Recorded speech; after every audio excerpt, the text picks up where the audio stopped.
আপনারা দেখছেন আদ-দাওয়া.টিভি, নির্মল বিনোদনের অঙ্গীকারে।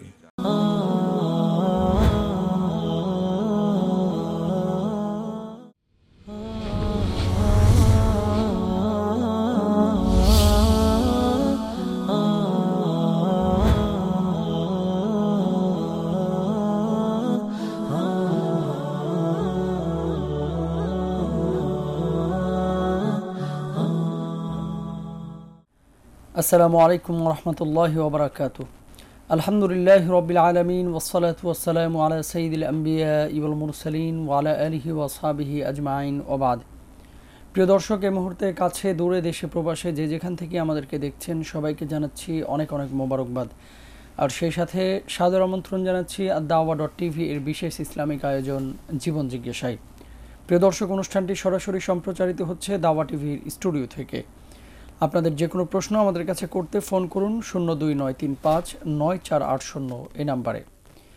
আলহামদুলিল্লাহ, অনুষ্ঠানটি সরাসরি দেখা যাচ্ছে ফেসবুকেও, সেখানেও আপনারা দেখতে পারেন। সেজন্য লগ ইন করুন www.facebook.com/dawatv-তে।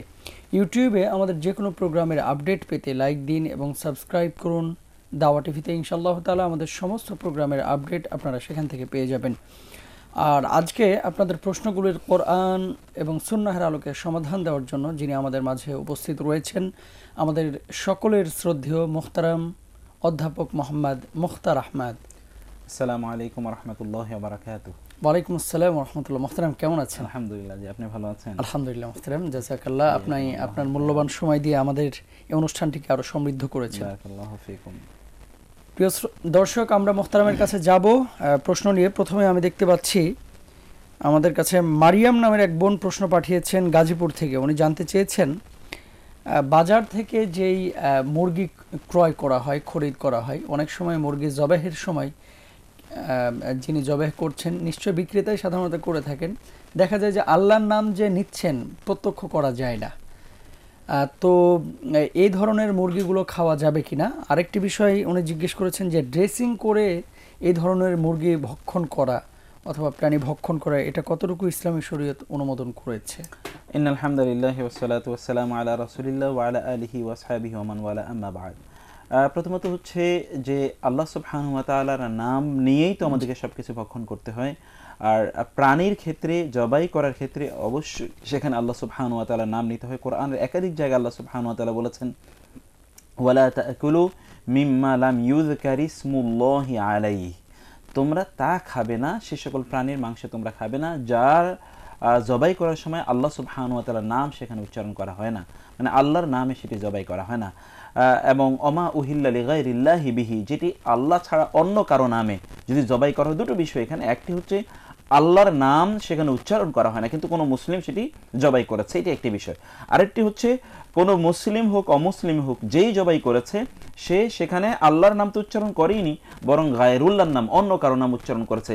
যেমন কোনো দেবদেবীর নাম উচ্চারণ করেছে, অথবা কোনো খাজা বাবার নাম উচ্চারণ করেছে, অথবা অন্য কোনো ব্যক্তির নাম উচ্চারণ করেছে, যে ওই ব্যক্তির নামে, ওই ব্যক্তির জন্যে, সেই ব্যক্তির উদ্দেশ্যে আমি জবাই করেছি, এরকম যদি কেউ করে তাহলে সেটা কমপ্লিটলি শিরক, শিরক খাওয়া একেবারেই হারাম। কিন্তু কোন একজন মুসলিম তিনি ভুলে সেখানে আল্লাহ সুবহানাহু ওয়া তাআলার নাম তিনি উচ্চারণ করেননি, কিন্তু তিনি জবাই করে ফেলেছেন। এই বিষয় নিয়ে দুটো মতামত আছে। প্রথম মতামত হচ্ছে অ্যাপারেন্টলি কোরআনের আয়াত মতে এবং হাদিসের অন্যান্য ভাষ্য মতে যে এখানে যেহেতু আল্লাহর নাম উচ্চারণ করা হয়নি অতএব এটি খাওয়া যাবে না। কিন্তু একটা বড় দল উলামায়ে কেরাম তারা বলেছেন যে না, একজন মুসলিম যখন জবাই করে তখন তার অন্তরে কিন্তু আল্লাহ ছাড়া আর কারো নাম থাকে না। ভুলে যদি তিনি আল্লাহর নাম উচ্চারণ নাও করেন তাহলে সেটি মুসলিম যদি করেন সত্যিকার অর্থে তার মধ্যে শিরকের কোনো গন্ধ নেই, এবং সে আল্লাহ ছাড়া অন্য কারো নামে জবাই করে না, সে আল্লাহ ছাড়া অন্য কারো নামে, এটি তার ব্যাপারে প্রতিষ্ঠিত। অতএব তিনি যদি আল্লাহর নাম সেখানে উচ্চারণ করতে ভুলেও যান তাহলে সেটি তার জন্য খাওয়া জায়েজ হবে। কারণ একজন মুসলিমের মধ্যে রাসূল সাল্লাল্লাহু আলাইহি ওয়াসাল্লামকে যখন এই ব্যাপারে প্রশ্ন করা হয়েছিল তখন তিনি বলেছেন যে একজন ঈমানদারের অন্তরে তো আল্লাহর নাম থাকেই। অতএব ঈমানদার আল্লাহর নাম স্পষ্ট করে উচ্চারণ না করলেও তার অন্তরে যেহেতু আল্লাহ সুবহানাহু ওয়া তাআলার নাম আছে, অতএব তিনি সেটা তার জন্য হালাল হয়ে যাবে, সেটি হারাম হবে না। কারণ এখানে আল্লাহ সুবহানাহু ওয়া তাআলা বলেছেন যে যে ওমা উহিল্লা লিগাইরিল্লাহি বিহি, যেটা আল্লাহ সুবহানাহু ওয়া তাআলা ছাড়া অন্য কারো নাম স্পষ্ট করে উচ্চারণের মাধ্যমে, এহলাল তাহলিল, তাহলিল মানে হচ্ছে স্পষ্ট করে স্লোগানের মতো করে আল্লাহ ছাড়া অন্য কারো নাম যেখানে উচ্চারণ করা হয়, এটি যেহেতু সেখানে হয় না, অতএব সেটি সেই ক্ষেত্রে অবৈধ হবে ইনশাআল্লাহ। তো কিন্তু আমরা বলবো যারা জবাই করেন, যেহেতু কোরআন স্পষ্ট নস আছে এখানে যে আল্লাহর নাম যিকির, যিকির মানে হচ্ছে উচ্চারণ করা, যেহেতু এখানে উচ্চারণ করার বিষয়টি এখানে রয়েছে এখানে, অতএব একজন ব্যক্তির সন্দেহকে, কারণ রাসূলুল্লাহ বলেছেন দামা ইউরিবুক ইলা মা লা ইউরিবুক, তুমি যেটার মধ্যে সন্দেহ সেটি তুমি ছেড়ে দাও, যেটা সন্দেহ নাই সেটি তুমি গ্রহণ করো। অতএব আমাদেরকে যার মধ্যে সন্দেহ আছে এরকম জিনিসগুলো পরিত্যাগ করা উচিত। যেন যারা এরকম কোনো মুরগি বা অন্য কোনো প্রাণী যারা জবাই, হালাল প্রাণী তারা কিনবেন, সেগুলো জবাই করার ক্ষেত্রে তারা নিজেরা হয় জবাই করবেন নিজেদের হাতে, এটি উত্তম, অথবা যাদেরকে দিয়ে জবাই করাবেন তাদেরকে নিশ্চিত করতে হবে যে তারা আল্লাহর নাম নিচ্ছেন, এবং জবাইয়ের অন্যান্য যে সকল বিধিবিধানগুলো রয়েছে সেই বিধিবিধানগুলো তারা সেখানে পালন করবেন। এখানে বিধিবিধানের প্রশ্ন আমি এই জন্য বলছি যে অনেক সময় দেখা যায় যে কোনো এই যে মুরগির ব্যাপারে বলি, যে এগুলো যখন বা মোরগ মুরগি যখন বাজার থেকে কেনা হয় বা এরকম হাঁস মুরগি এরকম কেনা হয়, জবাই করার সময় দেখা যাচ্ছে জবাই করার পর এটার প্রাণ যাওয়ার আগেই তারপরে সেটাকে ড্রেসিং বা সেটাকে ওই যে ইয়েতে কি বলে না ওইটাকে, ওই যে একটা মেশিনে দিয়ে তারপরে গরম পানি দিয়ে সেগুলোকে ইয়ে করা হয়, এই যে ড্রেসিং করার জন্য যে তখনই তার চামড়াগুলো খোসা হয়, এটি হারাম। রাসূলুল্লাহ সাল্লাল্লাহু আলাইহি ওয়াসাল্লাম বলেছেন যে কোনো একটি প্রাণী তার মৃত্যু হওয়ার আগেই যদি তার চামড়া এবং তার মাংস খসানো হয়, ফাহিয়া মাইতা, তখন সেটি হারাম, মানে মৃত প্রাণীর মাংস খাওয়ার মতো তখন সেটি হয়ে যাবে। অতএব সেজন্যে কোনো একটি প্রাণীর তার জীবন একেবারে শেষ হওয়ার আগ পর্যন্ত সেটা চামড়া খসানো এবং সেখান থেকে কোনো মাংস গ্রহণ করা যাবে না। তো এরপরে যে বিষয়টি আপনি এরপরে আমাদের এই বোন যে বিষয়টি বলছেন যে ড্রেসিং এর বিষয়টি, ড্রেসিং এর বিষয় এখানে আসলে মানে প্রাণীর শরীরের মধ্যে এমন কিছু জায়গা আছে যেগুলো হারাম বা এগুলো মাকরু বলে, এগুলো ওলামায়ে কেরাম বলেছেন হারাম বলেছেন, এবং কেউ কেউ মাকরু বলেছেন কিছু কিছু জায়গার কথা। এগুলো যখন ড্রেসিং করা হয়, ড্রেসিং মানে হচ্ছে গরম পানির মধ্যে এটি দিয়ে এবং ইয়ে করা হয়, তখন দেখা যায় যে সেগুলো নাড়ি ভুঁড়ির ভিতরে আরো এরকম কিছু জায়গা আছে যেগুলো ধরেন পুরো মাংসের মধ্যে ইত্যাদির মধ্যে এগুলো ছড়িয়ে যায়।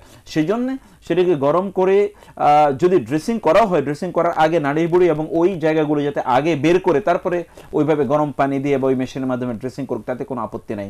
অথবা হাত দিয়ে ড্রেসিং করবে তারপরে ওগুলো বের করবে, কারণ মেশিনের মধ্যে গরম পানি দিয়ে যখন মেশিনের মধ্যে সেটাকে ঘোরানো হয় তখন ওই অংশগুলো অন্যান্য অংশের মধ্যে সেগুলো সম্পৃক্ত হয় এবং সেগুলো সেখানে মিশে যাওয়ার একটা সম্ভাবনা থাকে।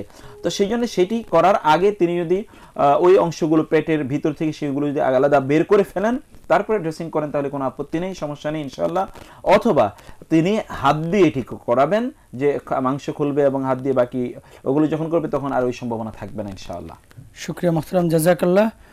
আরেকটি বিষয় যে কোন কোন অঙ্গগুলো মুহতারাম মানে সম্পর্কে একটা প্রশ্ন যে খাওয়া হারাম, এই ব্যাপারে কি কোনো দিক নির্দেশ? এগুলো আসলে অনেক লম্বা আলোচনার বিষয় তো, এবং এগুলো নিয়ে অনেক মতভেদ আছে, বেশ মতানৈক্য আছে। তো সেইগুলো যেমন ধরেন এমন কিছু জায়গায় যেগুলো হারাম, এমন কিছু যেমন আপনার একটা যৌনাঙ্গ যেটা আছে এরকম একটা বিষয় আছে, সেগুলো এরকম কিছু জায়গা নাপাকি যেগুলো বের হচ্ছে এরকম কিছু জায়গা আছে। শুকরিয়া মুহতারাম, সেগুলোর বিষয় এখানে। শুকরিয়া মুহতারাম, জাযাকাল্লাহ। আরেকটি প্রশ্ন আসছিল বেতেরের সালাত নিয়ে, যে বেতেরের সালাতে আমি যদি 3 রাকাত বিশিষ্ট বেতের সালাত মানে আদায় করি, 3 রাকাত যদি আদায় করি, তাহলে তৃতীয় রাকাতে সূরা ফাতিহার পরে যে সূরাটা মিলায়, এই সূরা যদি না মিলাই এবং দোয়া কোনো যদি না পড়ে সূরা ফাতিহা পড়ে রুকুতে চলে যায়, তাহলে কি সালাত হবে? তার সালাত হয়ে যাবে, কিন্তু তাকে সাহু সিজদা দিতে হবে, কারণ সেখানে সূরা মিলান হচ্ছে তার জন্য ওয়াজিব। সূরা পড়া হচ্ছে ফরজ, মানে কেরাত পড়া তার জন্য ফরজ, কিন্তু সূরা মিলানো হচ্ছে ওয়াজিব। তিনি যদি সূরা মিলাননি, অতএব তিনি যদি সাহু সিজদা দেন তাহলে তার সালাত হয়ে যাবে ইনশাআল্লাহ। শুকরিয়া মুহতারাম, জাযাকাল্লাহ। আরেকটি প্রশ্ন আমাদের ভাই সালমান করেছেন মালিবাগ থেকে। উনি জানতে চেয়েছেন যে আমি বিয়ের পর থেকে আমার ওয়াইফের সাথে আমার মার সম্পর্কটা ভালো যাচ্ছে না, তো সেক্ষেত্রে মা আমাকে নানানভাবে এরকম ইঙ্গিত দিচ্ছেন যে তুমি তাকে ছেড়ে দাও, কিন্তু আমি আমার মানে দু চোখে আমি আমার ওয়াইফের কোনো ভুল দেখছি না, বা তাকে তালাক দেওয়ার মতো কোনো সিচুয়েশন আমি মনে করি না যে এখনো ক্রিয়েট হয়েছে বা তৈরি হয়েছে। সেক্ষেত্রে আমি কি মার কথা মানবো নাকি ওয়াইফের সাথে আমি সংসার করেই যাব? না, এখানে বিষয় হচ্ছে যে তার দুটো বিষয়। একটি বিষয় হচ্ছে যে মায়ের সাথে তার সম্পর্ক কোনোভাবেই নষ্ট করার কোনো সুযোগ নেই, মার প্রতি তার যে দায়িত্ব, কারণ রাসূলুল্লাহ সাল্লাল্লাহু আলাইহি ওয়াসাল্লাম বলেছেন যে তোমরা তোমাদের মায়েদের আনুগত্য করো, তোমাদের মায়েদের আনুগত্য করো, তোমাদের মায়েদের আনুগত্য করো। রাসূল বলেছেন যে তোমরা তোমাদের মায়েদের পায়ের সাথে লেগে থাকো, কারণ তাদের পায়ের নিচে তোমাদের জান্নাত। এবং তিনি বলেছেন যে তোমরা মায়েদের স্পেসিফিক্যালি বলেছেন যে মায়ের উকুকাল উম্মাহাত, আল্লাহ তোমাদের জন্য হারাম করেছেন তিনটি জিনিস, তোর মধ্যে একটি হচ্ছে উকুকাল উম্মাহাত, মায়েদের অবাধ্য হওয়া। এখানে কিন্তু উকুকাল আবওয়াইন কথা বলেননি, রাসূল স্পষ্ট করে বলেছেন উকুকাল উম্মাহাত। অতএব মায়ের বিষয়টি তো এখানে অনেক বেশি প্রাধান্য প্রাপ্ত। এবং এরকম হাদিস এসেছে যে একজন সাহাবী রাদিয়াল্লাহু তাআলা আনহু, আলকামা রাদিয়াল্লাহু তাআলা আনহু, তিনি তার মৃত্যুর সময় তিনি কালিমা শাহাদা লা ইলাহা ইল্লাল্লাহ এটা তিনি পড়তে পারছিলেন না। তখন সাহাবায়ে কেরাম রাদিয়াল্লাহু তাআলা আনহুম এসে বলেন যে আমাদের ওই ভাই তিনি তো তালকিন করতে পারছেন না, তার এমন অবস্থা যে উহতুদিরা, তার মানে মৃত্যুর সময় হয়েছে, এরকম একটি অবস্থা, প্রাণ ওষ্ঠাগত, হাদিসের শব্দ উহতুদিরা। তখন রাসূল বলেন যে আচ্ছা ঠিক আছে, তার কে আছে? বলে যে তার মা আছে, তার মাকে একটু সংবাদ দাও। তখন তার মাকে তিনি জিজ্ঞেস করলেন যে আপনার ছেলের ব্যাপারে আপনার কি কোনো ইয়ে আছে কিনা, অভিযোগ আছে কিনা? বলো না, আমার ছেলে তো খুবই ভালো। বলো না, বলেন তাহলে তাই এখন কেন সে লা ইলাহা ইল্লাল্লাহ বলতে পারছে না? তখন তিনি বললেন যে হ্যাঁ, আমার একটু কষ্ট ছিল, আমার ছেলে আমার উপর তার স্ত্রীকে প্রাধান্য দিত। তখন রাসূল বলেন যে এটাই সেই কারণ। এরপরে রাসূল বলেন যে ঠিক আছে, আপনি তাকে এখন ঠিক আছে, সে তো মারা গেলে সে জাহান্নামে যাবে, যেহেতু মা অসন্তুষ্ট। রাসূল বলেছেন রিদাল্লাহি ফি রিদাল ওয়ালিদ, পিতামাতার সন্তুষ্টির উপর আল্লাহর সন্তুষ্টি নির্ভর করছে। অতএব বললেন যে সাহাবায়ে কেরামদেরকে যে আপনারা এই যে ইয়ে নিয়ে আসুন, লাকড়ি নিয়ে আসুন এবং আরেকজন আগুন নিয়ে আসুন, আগুন জ্বালিয়ে তাকে আমি এখানে জ্বালিয়ে পুড়িয়ে দেবো। তখন তার মা বলেন ইয়া রাসূল, আমি তাকে ক্ষমা করে দিয়েছি।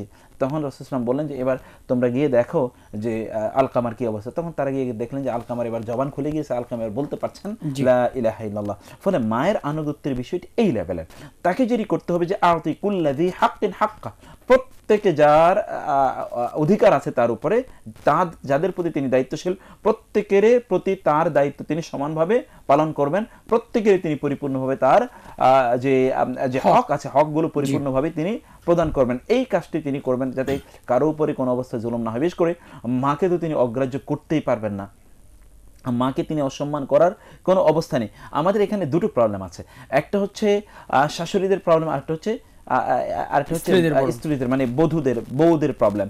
শাশুড়িদের প্রবলেম হচ্ছে তারা মনে করছে যে এতদিন এই সংসার আমার নিয়ন্ত্রণে ছিল, সবকিছু আমার কথাই চলতো, এখন আরেকজন নতুন করে এখানে এসে ভাগ বসাচ্ছেন, এটি তারা সহ্য করতে পারে না। আবার বউরা যারা, তারা একটু মনে করেন যে আমিই তো এখানকার সব হত্যা করতে, অতএব ওনারা কেন এটি দেখাশোনা করবে। এটি কিন্তু এই জন্য আমাদেরকে বউদের জন্য নসিহত হচ্ছে যে রাসূল সাল্লাল্লাহু আলাইহি ওয়াসাল্লাম বলেছেন যে কোন একজন ব্যক্তি সে এবং তার সকল সম্পত্তির মালিক হচ্ছে তার বাবা মা। কোনো ব্যক্তি সম্পত্তি এবং ওই ব্যক্তি ওই সন্তান এগুলো সবকিছু বাবা মা। এই জন্য বাবা মা সন্তানের সম্পদ যদি তাদের কাছ থেকে না জিজ্ঞেস করে নিয়েও তারা খরচ করে, তাহলে তাদের কোনো পাপ নেই, কারণ এটা তাদের অধিকার। ওই সম্পত্তিরও মালিক তিনি, ওই সন্তানেরও তিনিই মালিক, অতএব এটি তাদের জন্য কোনো ইয়ে নেই। অতএব এই স্ত্রীরা, আমাদের দেশে প্রচলিত একটি প্রবলেম আছে, প্রবলেমটা হলো যে এরকম স্ত্রীরা মনে করেন যে প্রত্যেকে তো তাদের বাবা মায়ের প্রতি দায়িত্ব পালন করবে, অতএব বাবা মায়ের প্রতি দায়িত্ব পালন করা হচ্ছে তার দায়িত্ব। এই স্ত্রী এই শাশুড়ি তো তার বাবা বা মা নন, এটা তার মা নন, অতএব মায়ের প্রতি দায়িত্ব পালন করতে হবে। এই যে এটা একটা জাহেলি যুগের একটা চিন্তা চেতনা। ইনি মা হন অথবা যাই হন না কেন, ইনি হচ্ছেন প্রথমত হচ্ছে তিনি হচ্ছেন তার যে স্বামীর মা, অতএব তিনি তো তার আত্মীয় এবং কাছে একেবারে নিকটতম আত্মীয়, সাধারণ কোনো আত্মীয় কিন্তু তিনি নন। দুই নম্বরের বিষয় হচ্ছে তিনি হচ্ছেন এইরকম যে তিনি একজন বৃদ্ধা মানুষ, অতএব বৃদ্ধদের প্রতি দায়িত্ব পালন করা এটা কি আমাদের, তো এটা তো আমাদের একটা রেসপন্সিবিলিটি, তাই না? তাদেরকে অনুগ্রহ করা, তার প্রতি সম্মান প্রদর্শন করা। রাসূল বলেছেন যে একজন যে বৃদ্ধদেরকে সম্মান করে না সে আমার উম্মারই অন্তর্ভুক্ত না। 3 নম্বর বিষয় হচ্ছে রাসূল বলেছেন যে একজন পুরুষ সে কিন্তু পরিবারের ভরণ পোষণ ইত্যাদি মেনটেন করার দায়িত্ব হচ্ছে তার। ওয়াল মারআতু রাইয়াতুন ফি আহলি বাইতি যাওজিহা, তা এই স্বামীর পরিবারের সদস্যদের প্রতি দায়িত্বশীল হচ্ছেন কে? এই নারী। স্বামীর পরিবারের সদস্যকে থেকে, স্বামীর সন্তানরা থেকে এবং তার বাবা মারা থাকেন। বাবা মারা, ভাই বোনরা শুধু পরিবারের সদস্য নন, ভাই বোনরা যখন বড় হয়ে যাবে তখন তারা আলাদা চলে যাবে, তারা পরিবারের সদস্য নন, কিন্তু বাবা মা কিন্তু পরিবারের সদস্য। অতএব এই বাবা মার প্রতি তো তাকে দায়িত্ব পালন করতে হবে। এই জন্য তাকে আল্লাহ সুবহানাহু ওয়া তাআলার কাছে জিজ্ঞাসা হতে পারে, কারণ রাসূল বলেছেন ওয়াল মারআতু রাইয়াতুন ফি আহলি বাইতি যাওজিহা ওয়া হিয়া মাসউলাতুন আনহা, এবং তাকে সেই ব্যাপারে প্রশ্ন করা হবে। এই জন্য আর তাদেরকে এই দৃষ্টিভঙ্গি রাখতে হবে যে আমরা কিন্তু আমাদের সামনে যারা আছেন তারা বৃদ্ধ বৃদ্ধা, তাদেরকে সম্মান করতে হবে, এটা ঈমানের অংশ, তাদেরকে মর্যাদা করতে হবে, তাদের সেবা শুশ্রূষা করতে হবে। আল্লাহ সুবহানাহু ওয়া তাআলা তাই পছন্দ করেন। আল্লাহ সুবহানাহু ওয়া তাআলা কারীমুন ইউহিব্বুল কারম, যে তিনি মানুষকে আতিথেয়তা করেন, আতিথেয়তাকে তিনি পছন্দ করেন, অতএব এটি তাকে করতে হবে। 3 নম্বরে তিনি তো আত্মীয়দের প্রতি আমাদের দায়িত্ব আছে, এই দায়িত্ব অবশ্যই অবশ্যই পালন করতে হবে। আত্মীয় দায়িত্ব যদি আমরা পালন না করি তাহলে আমাদের দিন আমাদেরকে কারণে জিজ্ঞাসিত হতে হবে। কিন্তু এখানে মানে শাশুড়ি যে বিষয়, শাশুড়িকে মনে রাখতে হবে এই যে মেয়েটি, নতুন একটি মেয়ে এখানে এসেছে, সে কিন্তু বিশাল বড় একটা কোরবানি করে এসেছে, তার বাবা মাকে সে রেখে এসেছে, তার ভাই বোনদেরকে রেখে এসেছে, তার যে পরিচিত অঙ্গন, এই পরিচিত অঙ্গনকে সে কিন্তু ছেড়ে এখানে একটা নতুন জায়গায় এসেছে। অতএব এই নতুন জায়গায় তাকে আহলান সাহলান, মানে এটাই তোমার ঘর, এটাই তোমার সবকিছু, এরকম ভাবে তাকে গ্রহণ করা কিন্তু তার উচিত। তার তো যদি কন্যা সন্তান থাকতো তাহলে সে কন্যা সন্তানের সাথে তিনি কেমন আচরণ করতেন এটি তার মাথায় রাখা উচিত, এবং সেইভাবে তার এখানে আচরণ করা দরকার। তিনি যদি এভাবে আচরণ না করেন তাহলে তিনি তার উপর জুলুম করছেন, এবং প্রত্যেকে তার এই জুলুমের জন্য আল্লাহ সুবহানাহু ওয়া তাআলার কাছে জবাবদিহি করতে হবে। এখানে এই ব্যক্তির যেটি দায়িত্ব, তিনি হচ্ছেন উভয়কেই তিনি সন্তুষ্ট রাখবেন, কারো প্রতি তিনি কোনোভাবে অন্যায় আচরণ তিনি করবেন না। এবং পিতামাতা যদি এই স্ত্রীকে, এই নারীকে, তার মধ্যে যদি শরীয়তের কোনো বিশাল বড় লঙ্ঘন না থাকে, যেমন তিনি সালাত আদায় করছেন না, একবারে ইসলামের কোনো ধার ধারিয়ে নাই, তিনি অশ্লীলতার মধ্যে তিনি আপনার কি বলে চলছেন, এবং তিনি ছেলে মেয়েদের প্রতি, সন্তানদের প্রতি তিনি ঠিকমতো দায়িত্ব পালন করছেন না, সংসারের প্রতি যে দায়িত্ব সেগুলো তিনি পালন করছেন না, তার চরিত্রের মধ্যে প্রবলেম আছে, এরকম যদি কোনো বিষয় না থাকে তাহলে লা তাআতা লিমাখলুকিন ফি মাসিয়াতিল খালিক, তাহলে এখানে স্ত্রীকে তাকে জুলুম করা, তাকে তাড়িয়ে দেয়, তাকে তালাক দেবে ইত্যাদি, এটা তার জন্য বৈধ কখনোই হবে না। এই মাকে এখানে পালন করতে গিয়ে এই ক্ষেত্রে তিনি মায়ের প্রতি তিনি তার দায়িত্ব পালন করবেন এবং স্ত্রীর প্রতি তিনি তার দায়িত্ব পালন করবেন। শুকরিয়া মোহতারাম, জাযাকাল্লাহ। আর একটি গুরুত্বপূর্ণ প্রশ্ন আবু হানিফ ভাই জানতে চেয়েছেন চৌধুরীপাড়া থেকে। উনি জানতে চেয়েছেন যে মরণোত্তর চক্ষুদান এবং অঙ্গদান এ ব্যাপারে ইসলামী শরীয়তের দৃষ্টিভঙ্গি কি, এবং রক্তদানও আমরা অনেকে করে থাকি, এই বিষয়টি নিয়ে মোহতারাম আপনি আলোচনা নিশ্চয় করবেন ইনশাআল্লাহ তাআলা। সময় হয়েছে একটি বিরতিতে যাবার, বিরতির পরে ইনশাআল্লাহ। প্রিয় দর্শক, আপনারা দেখছেন আপনাদের প্রিয় অনুষ্ঠান জীবন জিজ্ঞাসা। সময় হয়েছে ছোট্ট একটি বিরতিতে যাবার, বিরতির পরে ইনশাআল্লাহ তাআলা আমরা আবারও ফিরছি।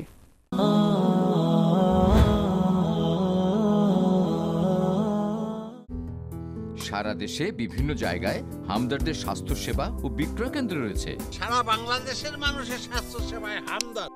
হামদর্দ আপনার সেবায়। সবাইকে স্বাগত জানাচ্ছি আহায়েদ জাতীয় জুনিয়র বিতর্ক প্রতিযোগিতা 2016। আজকে বিনিয়োগ করার মানুষকে বেশি, আজকে অর্থনৈতিকভাবে ডেভেলপমেন্ট করবে মানুষকে। এই সংসদ ফলিত বিষয়সমূহ পাঠ্যসূচির অন্তর্ভুক্ত করবে। তখন শিক্ষকেরা বলবে যে ব্যবহারিকের জন্য আলাদা একটা ক্লাস করা হোক। মাননীয় প্রধানমন্ত্রীকে আহ্বান জানাবো আজকের সংসদে প্রস্তাব উত্থাপনের জন্য। সেই নিউক্লিয়ার পাওয়ার যদি তারা অ্যাপ্লাই করে, মানে পুরো পৃথিবী ধ্বংস হয়ে যাবে। আপনার যখন অর্থনীতিটি আলটিমেটলি কাজ করে, আপনার সেই মুসলমান, আপনার সেই লোকজন আপনার সেই দেশের উন্নয়নের জন্য কাজ করবে। মাফ্রিকা নিজের মতো আন্দোলন করছিল, মাফ্রিকা রাশিয়া নিজের মতো আন্দোলন করছিল, কেন করছিল? রাশিয়ার স্বার্থে কখন লেগেছে মাফ্রিকা? ওনার বক্তব্য থেকে অর্থটি পাচ্ছি, টাইম পয়েন্টে নিচ্ছি না। আপনি যখন সব রকম মানুষকে একই সাথে জোটবদ্ধ করে ফেলেন, সামগ্রিকভাবে আমি বলবো বিতর্কটি অত্যন্ত প্রাণবন্ত হয়েছে। আহেদ জাতীয় জুনিয়র বিতর্ক প্রতিযোগিতা 2016 শীঘ্রই আসছে শুধুমাত্র addawa.tv-তে।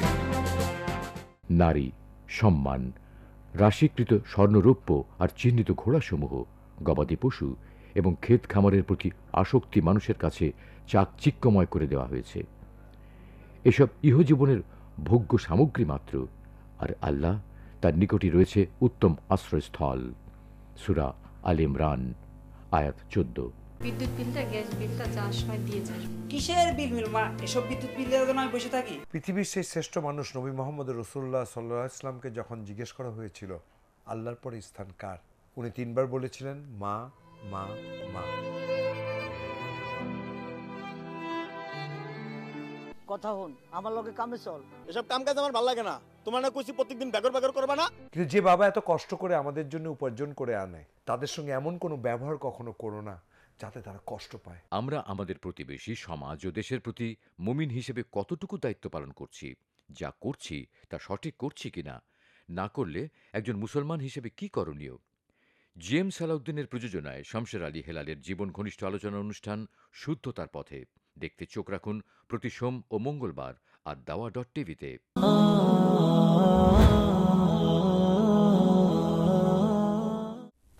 আলহামদুলিল্লাহ, বিরতির পরে প্রিয় দর্শক আবারও সবাইকে সাদর আমন্ত্রণ জানাচ্ছি আপনাদের প্রিয় অনুষ্ঠান জীবন জিজ্ঞাসায়।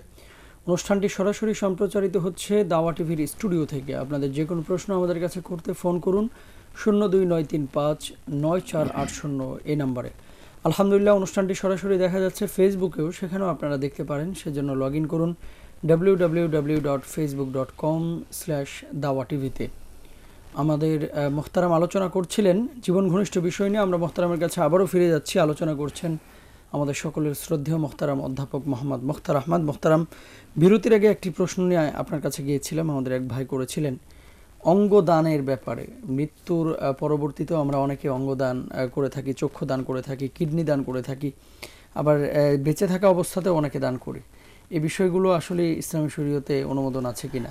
এখানে অনেকগুলো বিষয় আসলে এখানে জড়িত। প্রথমত যে বিষয়টি বলি যে এটাকে যদি আমরা ট্রান্সপ্লান্টেশন ইত্যাদি বলে থাকি, তাহলে ট্রান্সপ্লান্টেশনের 3 ধরনের হয়ে থাকে। একটা ট্রান্সপ্লান্টেশন হচ্ছে যে আমার শরীরেরই কোনো একটা অংশ অন্য কোনো শরীরের অন্য কোথাও গিয়ে সেগুলোকে প্রতিস্থাপন করা। অনেক সময় কিন্তু ধরুন চামড়া বা এরকম মাংস এক জায়গা থেকে নিয়ে আরেক জায়গায় স্থাপন করা হয়। এটা ব্যক্তির যদি নিজস্ব হয় তাহলে তাতে কোনো সমস্যা নেই। 2 নম্বর হচ্ছে একজন ব্যক্তির, একজন মৃত অথবা জীবিত মানুষের অঙ্গ অন্য কোনো মানুষের কাছে স্থানান্তরিত করা, এই জায়গায় মূলত আলোচনার বিষয়। আর হচ্ছে এমনি কোনো ট্রান্সপ্লান্টেশন, এরকম কোনো যে কৃত্রিম উপায়ে কোনো অঙ্গ তৈরি করে তারপরে ওই অঙ্গ কোনো মানুষের শরীরে স্থাপন করা, এইটি ব্যাপারে কোনো দ্বিমত নেই যে এটিও জায়েজ আছে। কিন্তু দ্বিতীয় মধ্যখানে যে বিষয়টি বললাম সেটা হচ্ছে জীবিত মানুষের কোনো অঙ্গ অথবা মৃত মানুষের কোনো অঙ্গ যদি অন্য কোনো মানুষের শরীরে স্থাপন করার ব্যাপারে এখানে অনেকগুলো শর্ত আছে। যেমন হচ্ছে প্রথম বক্তব্য হচ্ছে যেই অঙ্গগুলো সাধারণত এমনি ন্যাচারালি এগুলো কি হয় নতুন করে তাজাদ্দুদ মানে হচ্ছে রিনিউ হয়, নতুন নতুন করে এটা তৈরি হয়। যেমন ধরেন রক্ত, যেমন ধরেন চামড়া, এগুলো কিন্তু রক্ত কিন্তু আপনি একজন মানে রক্ত যদি আপনার পড়েও যায় বা আপনি ডোনেট করেনও তাহলে কিন্তু আবার নতুন করে এখানে রক্ত তৈরি হবে। চামড়া এরকম কিন্তু নতুন চামড়া তৈরি হবে, এটি এক ধরনের। আরেকটা হচ্ছে যে এগুলো আর কখনো তৈরি হবে না। যেমন ধরেন চোখ, আপনি একটা চোখ দিলে আরেকটা চোখ কি এখানে গজাবে? তা তো না। আপনি একটা কিডনি দিলে নতুন করে কি আরেকটা কিডনি এখানে তৈরি হবে? তা তো না। তো আপনি একটা হাত দিয়ে দিলে কি আরেকটা হাত এখানে তৈরি হবে? তা তো না। তো সেই জন্য এখানে যেই অঙ্গগুলো এমনিতে ন্যাচারালি এগুলো রিনিউ হয়, আবার নতুন করে তৈরি হয়, সেগুলো ডোনেট করা যায়। যাচ্ছে জীবিত ব্যক্তি বা মৃত ব্যক্তি, তাতে কোনো সমস্যা নেই। যেমন ব্লাড, কেউকে আমরা ডোনেট করতে পারবো কি পারবো না? ইয়েস, আমরা ব্লাড ডোনেট করতে পারবো। যদিও কিভাবে পারবো সেটা আরেকটা ভিন্ন শর্তের বিষয় আছে, সেই বিষয়টা আমরা পরে আলোচনা করছি। আর যে অঙ্গগুলো নতুন করে তৈরি হচ্ছে না, সেই অঙ্গগুলো 2 ধরনের হতে পারে। এক ধরনের অঙ্গ আছে যে অঙ্গগুলোর উপর ব্যক্তির জীবন নির্ভর করে, যে ওই ব্যক্তি বেঁচে থাকবেন কি থাকবেন না এটা তার উপর নির্ভর করে। 2 নম্বর হচ্ছে অথবা ওই ব্যক্তি পঙ্গু হয়ে তিনি আর আসলে চলতে পারবেন না, এমন যদি হয়। যেমন ধরুন যে তার হার্ট কেটে নিয়ে আরেকজনকে স্থাপন করা হলো, তাহলে তিনি কি বেঁচে থাকবেন? থাকবেন না। তার মগজ তুলে নিয়ে দেওয়া হলো আরেকজনকে, তাহলে তিনি বেঁচে থাকবেন না। অথবা যেমন ধরেন তার হাত কেটে নিয়ে আরেকজন হাতে প্রতিস্থাপন করা হলো, তাহলে তিনি বিকলাঙ্গ হয়ে যাবেন, তিনি কি আপনার ওই যে কি বলে লেইম তিনি হয়ে যাবেন। তো এই জন্যে তো এই ব্যক্তি আর কোনো কাজ নিজে করতে পারবে না। এমন যদি কোনো অঙ্গ হয় যে অঙ্গের উপর তার নিজের জীবনটা নির্ভর করছে, বেঁচে থাকা অথবা বেঁচে না থাকা, অথবা এখানে এই অঙ্গের উপর নির্ভর করছে যে তিনি পরবর্তীতে আসলে কর্মক্ষম থাকবেন কি থাকবেন না, এইরকম কোনো অঙ্গ ডোনেট করা জীবিত ব্যক্তির জন্য বৈধ নয়। কিন্তু ব্যক্তি যদি তার যদি অঙ্গটা এরকম হয় যে এই অঙ্গটা ডোনেট করলে তার জীবন নাশও হবে না, অথবা তিনি একেবারে কর্মক্ষম হয়ে যাবেন, অক্ষম হয়ে যাবেন, এরকম হবে না, তাহলে সেটা ডোনেট করা যায়। যেমন ধরেন চোখের কর্নিয়া, কিছু কর্নিয়া অথবা কিডনির একটা অংশ, একটা কিডনি, এটাকে আপনার কি করা ডোনেট করা, এটা যাবে। কিন্তু চোখ ডোনেট করতে পারবেন না, কারণ একটা চোখ ডোনেট করলে তিনি পঙ্গু হয়ে যায়, তিনি অন্ধ হয়ে যেতে পারেন বা পঙ্গু হয়ে যেতে পারেন, এরকম একটা সম্ভাবনা আছে। কিন্তু চোখের কর্নিয়া কিছু অংশ হয়তো বা ডোনেট করা যেতে পারে, এবং এটা মেডিকেল যদি বলে যে তিনি ক্ষতিগ্রস্ত হবেন না এর মাধ্যমে, তিনি বেঁচে থাকবেন, সেফলি বেঁচে থাকবেন। যেমন কিডনি তিনিও একজন ব্যক্তি বেঁচে থাকতে পারে সেফলি ইনশাআল্লাহ, এটি তিনি ডোনেট করতে পারবেন। এটি হচ্ছে আপনার দ্বিতীয় বক্তব্য যে একজন জীবিত ব্যক্তির ব্যাপারে। তো আর তৃতীয় ব্যক্তি হচ্ছে ব্যক্তি তিনি যদি মৃত হন তাহলে তিনি তার অঙ্গ প্রত্যঙ্গগুলো ডোনেট করতে পারবেন কিনা। মনে রাখতে হবে যে কোনো অঙ্গ প্রত্যঙ্গ ডোনেট করতে গেলে ওই অঙ্গ প্রত্যঙ্গ ডোনেট করার কারণে যদি তার শারীরিক স্পষ্ট বিকৃতি সাধন হয়, একেবারে স্পষ্ট বিকৃত, যেমন তার দুটো পা কেটে আরেকজনকে দিয়ে দিল, তার দুটো হাত কেটে আরেকজনকে দিয়ে দেওয়া হলো, এইরকম একেবারে সরাসরি বিকৃতি যদি সাধন হয় তাহলে এই ক্ষেত্রে ওলামায়ে কেরামের দ্বিমত আছে। কেউ কেউ বলেছেন যে না, এভাবে জায়েজ হবে না, কারণ মুসলা মানে হচ্ছে বিকৃতি করা। লা তাবদিলা লি খালকিল্লাহ, আল্লাহ সুবহানাহু ওয়া তাআলা স্পষ্ট বলেছেন যে আল্লাহর সৃষ্টিকে কোনোভাবে বিকৃত করা যাবে না, পরিবর্তন করা যাবে না। এই পরিবর্তন বা বিকৃতিকরণ যদি আসে তাহলে সেটি জায়েজ নাই। বদরে উহুদের যুদ্ধে যখন সাহাবায়ে কেরাম রাদিয়াল্লাহু তাআলা আনহুমকে যখন বিকৃত করলো কুরাইশরা, কাফের মুশরিকরা, তখন রাসূলুল্লাহ সেখানে খুবই ক্ষিপ্ত হয়ে বললেন যে ওদের একটা বিকৃতির কারণে আমি 70টা করে বিকৃত করব। তখন আল্লাহ সুবহানাহু নাজিল করলেন কোরআন আয়াত যে না, এভাবে বিকৃত করা এটা ইসলাম অনুমোদন করে না। তো যাই হোক না কেন, এই বিকৃতি যদি এখানে স্পষ্ট আসে তাহলে এই কাজটি তিনি করতে পারবেন না। যদি বিকৃতি না হয় তাহলে তিনি যেমন ওই যে শরীরের যেমন দুটো কিডনি ডোনেট করা অথবা চোখ, এটা বিকৃতি, স্পষ্ট বিকৃতি নয়, এগুলো তিনি ডোনেট করতে পারবেন। তো এটা হলো আপনার মৃত্যুর পরের বিষয়, সেখানে তিনি এই ডোনেটটা করতে পারবেন। কিন্তু এই সকল ক্ষেত্রে ডোনেশনের ক্ষেত্রে মৌলিকভাবে যে বিষয়টি দেখতে হবে তা হচ্ছে যে শরীরের কোনো অঙ্গ সেটি নতুন করে সবসময় নতুন করে তৈরি হোক অথবা কখনোই তৈরি না হোক, ওয়ান টাইম, এরকম কোনো অঙ্গ কেউ বিক্রি করতে পারবেন না, কারণ এই অঙ্গের মালিক তিনি নিজে নন। এই অঙ্গ বা ইত্যাদি সবকিছুর মালিক হচ্ছে মহান আল্লাহ সুবহানাহু ওয়া তাআলা। অতএব তিনি ডোনেট করতে পারবেন ফ্রি, এটি তিনি বিক্রি করতে পারবেন না। 2 নম্বর হচ্ছে কাকে তিনি ডোনেট করছেন এটা দেখতে হবে। যেমন আপনি চোখ ডোনেট করলেন, এমন এক দুষ্ট লোকের এই চোখ দিয়ে সে শুধুমাত্র সব খারাপ জিনিস দেখবে, এই চোখ দিয়ে, অথবা আপনি ধরেন চোখ করলেন, ওই চোখ দিয়ে সে শুধুমাত্র ইসলাম বিদ্বেষী কার্যকলাপ করে যাবে, অথবা আপনি তাকে কিডনি ডোনেট করলেন, বেঁচে থেকে সে শুধুমাত্র ইসলাম মুসলমানদের বিরুদ্ধে সে প্রতি মুহূর্তে তার জীবনকে ব্যয় করবে। এইরকম একজন নাস্তিককে, এরকম একজন অপরাধীকে, এরকম একজন পাপিষ্ঠকে, এরকম একজন শয়তানকে, গাদ্দারকে, আপনি সন্ত্রাসীকে আপনি বাঁচানোর জন্য আপনি নতুন করে তাকে কিডনি ডোনেট করলেন বা ইত্যাদি ডোনেট করলেন, তাহলে তো আপনি তাআওয়ানু আলাল বিররি ওয়াত তাকওয়া ওয়ালা তাআওয়ানু আলাল ইসমি ওয়াল উদওয়ান, তোমরা অপরাধে খারাপ কাজে মানুষকে সহযোগিতা করো না। আপনি তো সেরকম কাজে মানুষকে সহযোগিতা করছেন, অতএব সেই কাজে এইরকম অবস্থায় করা যাবে না। অর্থাৎ হলো যে এটা বিক্রি করা যাবে না, এটাকে পণ্য হিসেবে করা যাবে না। 2 নম্বর হচ্ছে কাকে ডোনেট করছি আমরা, সেটি অবশ্যই দেখতে হবে। আর মৃত্যুর পরে এগুলো অঙ্গ প্রত্যঙ্গ ডোনেট করার ব্যাপারে এই যেহেতু শরীরের যিনি এই শরীর যার মালিকানা মহান আল্লাহ সুবহানাহু ওয়া তাআলার মালিকানা, কিন্তু আল্লাহ তো একজনকে ট্রাস্টি বানিয়েছেন, যেমন আমি আপনি। তো আমার শরীর আমি যদি না বলে যাই যে আমার চোখ অথবা আমার ইত্যাদি ইত্যাদি আমি ডোনেট করলাম, তাহলে মৃত্যুর পরে কারো অধিকার নেই যে এখান থেকে তিনি খুলে নিয়ে তারপরে তিনি এটি ব্যবহার করবেন বা অন্য কাউকে দেবেন। উত্তরাধিকার কিন্তু শরীরের হয় না, তিনি যা রেখে গিয়েছেন মাল সম্পদ এগুলোর উত্তরাধিকারী হয়, কিন্তু শরীরের কোন উত্তরাধিকারী হয়? অতএব উত্তরাধিকারীরা বলবেন যে ঠিক আছে আমরা ডোনেট করে দিলাম, এটি বলার কোনো সুযোগ নেই। তাকে অবশ্যই তার আগে বলে যেতে হবে যে আমি এটি ডোনেট করলাম। শুকরিয়া মুহতারাম, জাযাকাল্লাহ। সম্পূরক একটা বিষয় আসে যে পোস্টমর্টমের যে বিষয়গুলো এখন আমরা দেখছি যে আপনার বিভিন্ন প্রয়োজনে করা হয়ে থাকে ফাইন্ড আউটের জন্য, তো এই বিষয়টা আসলে যদিও রাষ্ট্রীয় নিয়মের সাথে একটি বিষয়, তো ইসলামী শরীয়তে এই ধরনের অনুমোদন আছে কিনা? না, এটা যদি মাসলাহাতের যদি প্রশ্ন হয়, মাসলাহাত মানে হচ্ছে যদি জনকল্যাণ বা পাবলিক ইন্টারেস্টের যদি বিষয়, তাহলে সেটি করা যাবে, কোনো সমস্যা ইনশাআল্লাহ। পাবলিক ইন্টারেস্ট মানে জনগণের কল্যাণের বিষয় যদি থাকে। তবে একটি বিষয় মনে রাখা দরকার যে মুসলিমের জীবিত অবস্থায় একজন মুসলিম যতটা মর্যাদাবান, মৃত্যুর পরে কিন্তু একজন মুসলিম ততটা অথবা তার চেয়ে বেশি মর্যাদাবান মহান আল্লাহ সুবহানাহু ওয়া তাআলার কাছে। এবং এই জন্যে আল্লাহ, আমরা জানি যে রাসূল সাল্লাল্লাহু আলাইহি ওয়াসাল্লামের সামনে দিয়ে একবার একজন ইহুদির লাশ যাচ্ছিল, তারপরে ইসলাম দাঁড়িয়ে গেলেন, মানে কারণ এই ব্যক্তি কিন্তু সে ইহুদি হোক বা যাই হোক না কেন, সে কিন্তু মানুষ হিসেবেই কিন্তু তার একটি কি আছে, মর্যাদা আছে। ওয়ালাকাদ কাররামনা বানি আদমা, আল্লাহ সুবহানাহু বলেছেন আমি বনি আদমকে মর্যাদা দান করেছি, মানুষ হিসেবে তার একটা মর্যাদা আছে। অতএব তাকে প্রয়োজনে অপ্রয়োজনে তাকে বারবার কবর থেকে তুলবেন, বারবার পোস্টমর্টেম করবেন, বারবার তাকে এই করবেন সে করবেন, এগুলো যদি প্রয়োজন না হয়, অপ্রয়োজনে অথবা একজন মানুষের, বিশেষ করে একজন মুসলিমের তার সম্মান মর্যাদাকে রক্ষা করার জন্য যত কম করা সম্ভব এগুলো তত কমই করা উচিত। শুকরিয়া মুহতারাম, জাযাকাল্লাহ। আল্লাহ রাব্বুল আলামিন তো মুহতারাম একজন ভাই উদ্ধৃতি দিয়েছেন, উনি আবুল কালাম, উনি মহাখালী থেকে উনি লিখেছেন ওয়া ইদাল মাউউদাতু সুইলাত বিআইয়ি দামিন কুতিলাত। এখানে নারীদের হত্যা করা হয়েছে কোন অপরাধে, এর জন্য আল্লাহ রাব্বুল আলামিন মানে হাশরের ময়দানে জিজ্ঞেস করবেন গার্ডিয়ানদেরকে বা অভিভাবকদেরকে। আমরা যে বর্তমান সময়ে অনেকে জন্ম নিয়ন্ত্রণ পদ্ধতি অবলম্বন করছি, আসলে এটা কোন প্রেক্ষাপটে আসলে জায়েজ আছে কিনা, আর যদি জায়েজ না থাকে তাহলে এটার সুরাহা কি? ইসলামী শরীয়তে কোনো সুযোগ আছে কি এই বিষয়ে যদি আলোচনা করেন? এখানে দেখুন সাহাবায়ে কেরাম রাদিয়াল্লাহু তাআলা তারা আজল করতেন। আজল মানে হচ্ছে যে এমন একটা পদ্ধতি ব্যবহার করা যে পদ্ধতির কারণে মেয়েরা গর্ভবতী হবে না, এমন একটি পদ্ধতি তারা ব্যবহার করতেন। কিন্তু এটা হচ্ছে ক্ষণিকের জন্য। এবং রাসূল সাল্লাল্লাহু আলাইহি ওয়াসাল্লামকে যখন তারা প্রশ্ন করেছিলেন তখন তারা বলেছেন যে রাসূল সাল্লাল্লাহু আলাইহি ওয়াসাল্লাম বললেন যে তোমরা আজল করো বা না করো, যা আল্লাহ নির্ধারণ করে রেখেছেন তাই সংগঠিত হবে। আল্লাহ যা তাকদীর করে রেখেছেন তোমরা আজল করো বা না করো তাই সংগঠিত হবে। তো আজলের সাথে জন্ম নিয়ন্ত্রণ না, এটা পরিবার পরিকল্পনা, একটা পরিকল্পনা একটা বিষয় আছে।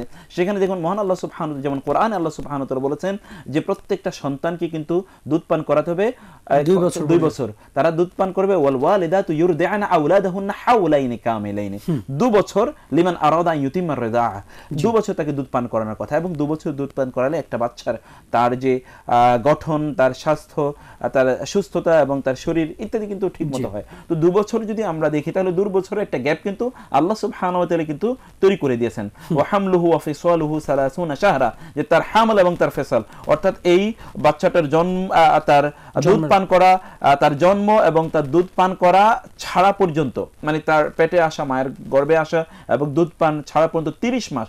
আমরা জানি যে 6 মাসে একটা বাচ্চার জন্ম হতে পারে, 6 মাসেই তার শরীরে ইত্যাদি সবকিছু অবয়ব তৈরি হয়, তারপরে এগুলো ধীরে ধীরে পূর্ণতা পায়। তো এখানে 6 মাস এবং ওইখানে 24 মাস, এই যে 30 মাস, এই 30 মাসের একটা ব্যবধান কিন্তু কি ইসলামের একটা অনুমোদন আছে। অতএব কোনো বাবা মা তারা যদি 30 মাসের একটা ব্যবধান যদি তারা তৈরি করতে চান তাহলে কোরআনে আমরা এটার একটা অনুমোদন পাই। কিন্তু আমরা এখন যেটা দেখছি যে একেবারে জন্ম নিয়ন্ত্রণ, তিনি নিয়ন্ত্রণ শব্দ এখানে কন্ট্রোলিং তিনি করছেন, অথচ কন্ট্রোলার হচ্ছেন কে? মহান আল্লাহ সুবহানাহু ওয়া তাআলা। তিনি নিয়ন্ত্রণ কেন করছেন? তার নিয়ন্ত্রণ হলো তার বিশ্বাস, আকীদার এখানে প্রবলেম। অতএব এই সকল লোকদের মূল সমস্যা কিন্তু ঈমানে গিয়ে আঘাত লাগছে, তারা কিন্তু ওই জায়গাটা জানে না। তারা মনে করছে যে এদেরকে অধিকাংশ কি আপনি যদি প্রশ্ন করেন যারা জন্ম নিয়ন্ত্রণ অথবা বার্থ কন্ট্রোল ইত্যাদি বলে, আমরা ফ্যামিলি প্ল্যানিং এর কথা কিন্তু বলছি না, বার্থ কন্ট্রোল যারা করে তারা এক দল আছে তারা পার্মানেন্ট ব্যবস্থা যে তাদের আর কোনোদিন কোনো সন্তান হবে না, আরেক দল আছে তারা এমন ব্যবস্থা গ্রহণ করে যে তাদের সন্তান হবে না until unless they take different আপনার কি বলে অ্যাকশন। কেন তারা করে? তাদেরকে প্রশ্ন করা হলে তারা বলে এত বাচ্চা হলে তাদেরকে খাওয়াবো কোত্থেকে, তাদেরকে লালন পালন করবো, তাদেরকে পড়াশোনা করাবো, এই সকল টাকা পয়সা আমরা পাবো কোত্থেকে? তাহলে দেখা যাচ্ছে জাহিলি যুগে তারা যে কাজটি করতে পারে, এদের মা উদা তো সুইলাত, একই অবস্থা এদের হয়েছে। অথবা এদের অবস্থাটা হচ্ছে যে লা তাকতুলু আওলাদাকুম খাশিয়াতা ইমলাক নাহনু নারযুকুহুম ওয়া ইয়্যাকুম ইন্না কাতলাহুম কানা খিতআন কাবীরা, যে তোমরা তোমাদের সন্তানগুলোকে তাদেরকে খাবারের ভয়ে, যে তারা তোমাদের সাথে খাবে, তাদেরকে তোমরা কোত্থেকে খাওয়াবে, এই ভয়ে তোমরা তাদেরকে হত্যা করো না। নাহনু নারযুকুকুম ওয়া ইয়্যাহুম নারযুকুহুম ওয়া ইয়্যাকুম, তাদেরকে আমরা খাওয়াই। আল্লাহ বলেছেন নারযুকুহুম, তাদেরকে আগে খাওয়াই, ওয়া ইয়্যাকুম, তোমাদেরকেও খাওয়াই। ইন্না কাতলাহুম কানা খিতআন কাবীরা, তাদেরকে হত্যা করা এটা হচ্ছে ভয়ঙ্কর অপরাধ। শুধু খিতআন, যদি আল্লাহ বলতেন খাতাআন এটা অপরাধ তাইলে হতো, কিন্তু তিনি বলেছেন খাতাআন কাবীরা, খিতআন কাবীরা, ভয়ঙ্কর অপরাধ এটি। এই বার্থ কন্ট্রোলের ইত্যাদির মাধ্যমে ছেলে হোক মেয়ে হোক দুটো শয়তানি যথেষ্ট, এই জাতীয় শয়তানি বক্তব্য যারা দিয়ে থাকে তারা সরাসরি আল্লাহ সুবহানাহু ওয়া তাআলার যে বিধান, এই বিধানের সাথে তারা বিদ্রোহ করছে, এই বিধানের সাথে তারা গাদ্দারি করছে, এই বিধানের বিরুদ্ধে তারা দাঁড়াচ্ছে। আলটিমেটলি মহান আল্লাহ সুবহানাহু ওয়া তাআলা যেটা ডিসিশন রেখেছেন তাই হবে। কিন্তু এরা যেহেতু আল্লাহ সুবহানাহু ওয়া তাআলার বিধানের বিরুদ্ধে যাচ্ছে, সরাসরি আকীদাকে তারা বিকৃত করে, তাদের ঈমানের মধ্যে ত্রুটি তৈরি করে, তারা মনে করছে এত সন্তান তারা কিভাবে লালন পালন করবে। রাসূল সাল্লাল্লাহু আলাইহি ওয়াসাল্লাম বলেছেন ইন্নামা তুরযাকুনা বিদুআফাইকুম, তোমাদেরকে তো রিজিক দেওয়া হয় তোমাদের মধ্যে যারা দুর্বল, অর্থাৎ যে তোমাদের ছেলে মেয়ে যারা আছে, তোমাদের বাবা মা বৃদ্ধ হয়ে গেছেন, তোমাদের ছেলে মেয়ে যারা দুর্বল, তাদের কারণে তোমাদেরকে রিজিক দেয়া হয়, আর তাদেরকেই তোমরা মনে করছো যে তাদের কারণে তোমাদের রিজিকে কমতি পড়বে। তো তোমরা তো এখানে অপরাধ করছো। সেই জন্য মহান আল্লাহ সুবহানাহু ওয়া তাআলা ওয়া মিন দাব্বাতিন ফিল আরদি ইল্লা আলাল্লাহি রিজকুহা, আল্লাহই তো রিজিক দিয়ে থাকেন। সেই মহান আল্লাহ সুবহানাহু ওয়া তাআলার উপর নির্ভর করে আমাদেরকে এই বার্থ কন্ট্রোল নামে তথাকথিত ঈমান বিধ্বংসী এরকম কোনো কাজে আমাদের যাওয়া যাবে না। 1 নম্বর কথা। 2 নম্বর কথা, এই 2 নম্বর কথা আমরা আসবো ইনশাআল্লাহ তাআলা একটা বিরতির পরে। এবং কোন শর্তের পরিপ্রেক্ষিতে এই ধরনের সিদ্ধান্ত গ্রহণ করতে পারে, যেমন কোন স্ত্রীর যদি এরকম হ্যাঁ মোহতারাম, এটা তো নিশ্চয়ই আপনি আলোচনা করবেন, আমরা আশা করছি ইনশাআল্লাহ তাআলা। তো আলোচনাটা আমরা শুনবো ইনশাআল্লাহ বিরতির পরে। প্রিয় দর্শক, চমৎকার আলোচনা করছেন আমাদের মোহতারামের কাছে আরও কিছু আলোচনা আমরা শুনবো ইনশাআল্লাহ তাআলা এই বিষয়ে। তো আমরা এই মুহূর্তে যাচ্ছি ছোট্ট একটি বিরতিতে, বিরতির পরে খুব শীঘ্রই ফিরছি ইনশাআল্লাহ।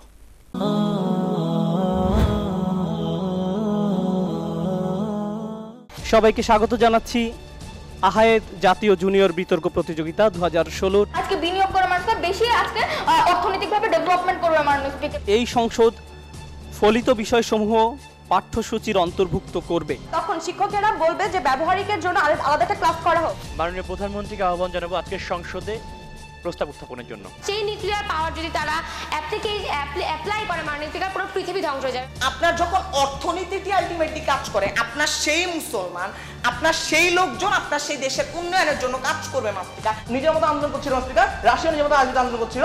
কেন করছিল? রাশিয়ার স্বার্থে কখন লেগেছিল স্পিকার? ওনার বক্তব্য থেকে অর্থটি পাচ্ছি, তাই আমি পয়েন্টে নিচ্ছি না। আপনি যখন সব রকম মানুষকে একই সাথে জোটবদ্ধ করে ফেলেন, সামগ্রিকভাবে আমি বলবো বিতর্কটি অত্যন্ত প্রাণবন্ত হয়েছে। অ্যাহেড জাতীয় জুনিয়র বিতর্ক প্রতিযোগিতা 2016 শীঘ্রই আসছে শুধুমাত্র আদাওয়া.টিভিতে।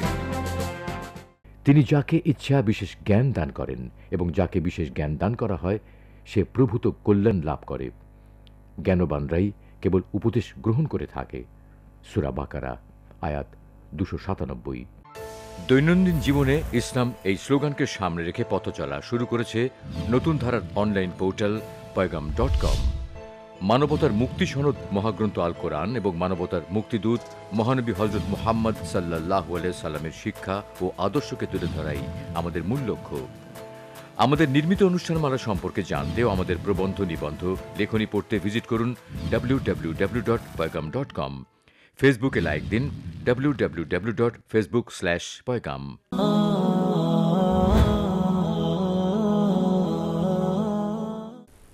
আলহামদুলিল্লাহ, বিরতির পরে প্রিয় দর্শক আবারও সবাইকে আহলান সাহলান জানাচ্ছি আপনাদের প্রিয় অনুষ্ঠান জীবন জিজ্ঞাসায়।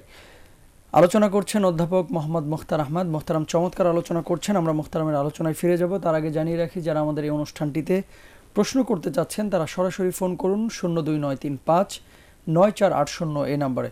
ফেসবুকে অনুষ্ঠানটি সরাসরি দেখা যাচ্ছে, সেখানেও আপনারা প্রশ্ন ব্যক্ত করতে পারেন, দেখতে পারেন অনুষ্ঠানটি। সেজন্য লগ ইন করুন www.facebook.com/dawa.tv-তে। ইউটিউবে আমাদের যে কোনো প্রোগ্রামের আপডেট পেতে লাইক দিন এবং সাবস্ক্রাইব করুন আমাদের চ্যানেল দাওয়া টিভিতে। ইনশাআল্লাহ তাআলা আমাদের সমস্ত প্রোগ্রামের ভিডিও সেখানে আপনারা পেয়ে যাবেন। আমরা মোহতারামের কাছে আলোচনা শুনছিলাম পরিবার পরিকল্পনা, জন্ম নিয়ন্ত্রণ বা বার্থ কন্ট্রোল বলতে যে সমস্ত পরিভাষাগুলো আমাদের সমাজে পরিচালিত হয়ে গেছে বা পরিচালিত হচ্ছে, আমরা সেই বিষয়গুলো নিয়ে মোহতারাম আপনি একটু আগে আলোচনা করছিলেন বিরতির পূর্বে জন্ম নিয়ন্ত্রণ এবং একটি কন্ডিশনের কথা বলছিলেন, সেই আলোচনাটি যদি করেন। তো এখানে আমি যে কথা বলছিলাম যে দ্বিতীয় যে বিষয়টি সেটা হচ্ছে রাসূল সাল্লাল্লাহু আলাইহি ওয়াসাল্লাম বলেছেন যে তাজাওয়াজু আল ওয়াদুদ আল ওয়ালুদা ফাইন্নী মুকাসিরুম বিকুম আল উমামা ইয়াউমাল কিয়ামা, যে তোমরা এমন নারীদেরকে বিয়ে করো যারা আল ওয়াদুদা, যারা তোমাদেরকে অনেক বেশি ভালোবাসবে, প্রেমময়ী, মমতাময়ী, এরকম আল ওয়ালুদা, যারা অনেক বেশি সন্তান দেবে, তোমাদেরকে বেশি সন্তান দেবে। ফাইন্নী মুকাসিরুম বিকুম আল উমামা, কারণ আমি তোমাদেরকে তোমাদের এই সংখ্যা ধিক্য নিয়ে কিয়ামতের দিন অন্য জাতিগুলোর উপর আমি করব, আমি তখন গর্ব করব যে দেখো আমার উম্মার সংখ্যা কত বেশি।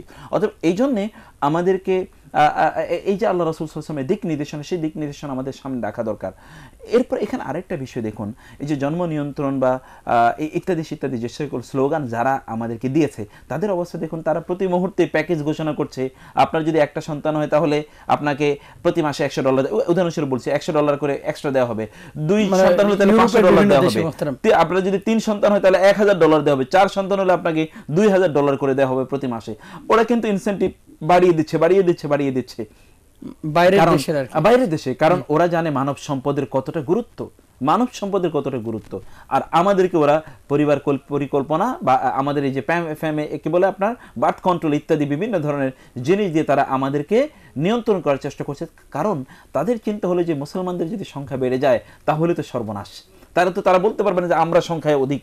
এখন দেখুন সারা পৃথিবীতে এখনো যেই দেশগুলো সবচেয়ে বেশি প্রভাবশালী তারা কিন্তু সংখ্যার দিক থেকে এগিয়ে।